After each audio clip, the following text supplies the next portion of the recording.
د الله نبی فرمایلی دي مخکینو امتونو دوه سړي په لار باندې روانو په لار باندې روانو په دې کې د دوی په یو کلي باندې ورتېرېدل هغه خلکو ځان له یو دربار جوړ کړی و د هغوی یو بابا و او دا یې شرط لګولی چې په دې لاره باندې کم سړی ځي د دې بابا په نوم باندې به منښته کوي چې کم سړی په دې لاره ځي دا زمونږ کم باباجي چې په دې قبر کې پروت دی او دا کم زیارت دی د ده په نوم باندې به منښته کوي په دې کې روانو نو دوی چې کله دل هغوی ورته ویلي چې صاحب تاسو خو په دې لار ځئ خو زمونږ قانون دا دی زمونږ د دې بابا په نوم باندې منښته وکړئ هغوی ته ویل چې نه دا کار خو موږ نه کوو دا خو حرام دی هغوی ورته ویل معمولي مچ راونیسئ مچ حدیث کې مچ راغلی مچ راونیسئ او د دې بابا په نوم حلال کړئ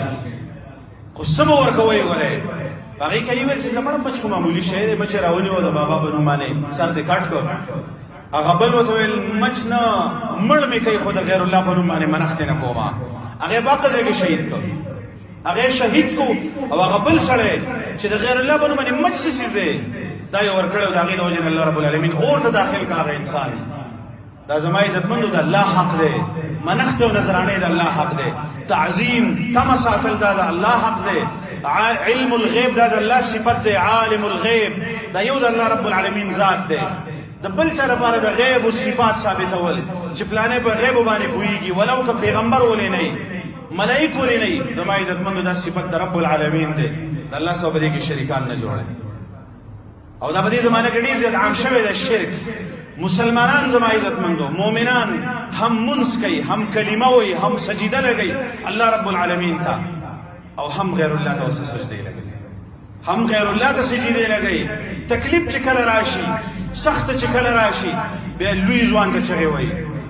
یو بابا او بل بابا ته بیا چغې وایي په تکلیفونو کې او دا مرض زما عزتمندو ډېر زیات دی په دې ښکته وطن کې ډېر زیارتونه دي ډېر برابر کار روان دی باغې کې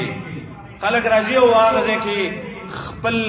حاجتونه د دغه قبر کې چې کوم سړی پروت دی د هغه نه خپل حاجتونه غواړي سره د دې نه چې په دې قبر کې دا کوم سړی پروت دی دی د هېڅ نه دی خبر چې څوک راغلی او څه غواړي د ځان نه دی خبر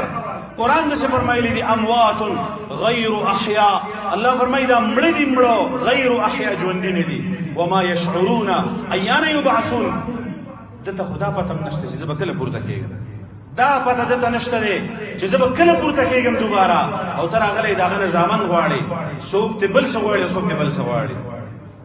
شرک زما عزتمندو ټول انواع اقسام د شرک دا هغه بیماري ده چې د دې د وجې نه انسان همیشه ربره او په جهنم کې پروت دی او الله رب العالمین قرآن کې فرمایلی دی وما یؤمن اکثرهم بالله الا وهم مشرکون ډېر خلک په ایمان په الله باندې نه لري مګر شرک کوي سره د ایمان نه شرکونه کوي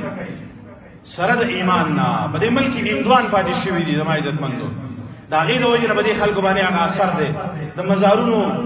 د احترام نه د قبرونو د احترام نه خبره دې حد ته ورسېده چې خلک د قبر نه د خیر او د شر تمه لري قبر نه خلک د خیر او د شر تمه بیا لري د قبرونو به احترام کوو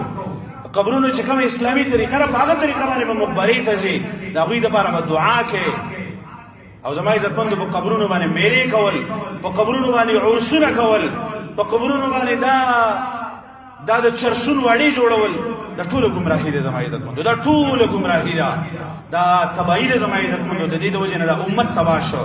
شرک هغه ګناه ده چې د هغې د وجې نه الله رب العالمین غټ غټ عذابونه په قومونو باندې راولي